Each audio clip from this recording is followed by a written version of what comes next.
Hello, hello, magandang umaga po sa inyong lahat. Ayan, may nagtanong kung pwede daw ba magamit yung ating injection tool doon sa mga manual sprayer. So, tama-tama naman at itong kasama natin si Christian ay meron na schedule na drenching ngayong araw. At dahil po nakamals yung ating mga tanim, ay gamitan natin ang ating injection tool, no? Injector o kung ano man gusto nyo itawag. So, syempre, ihalo muna natin yung ating mga pang drench na solution. So, yung typical lang, no?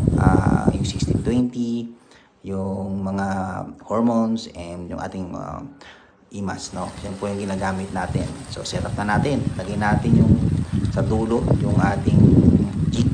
So, yan. Fertilizer injector or fertilizer injection, liquid injection, kung anong gusto nyo itawag yan. So, ang goal natin ay pwede pang gamitin ito sa mga bundok or sa mga malalayo na wala electricity or walang kuryente. So, gamit po yung inyong normal na knapsack sprayer, whether mano-mano po yan, kuryente, ito po ay compatible at malaki po ang maitutulong po dito para sa inyong pag-apply.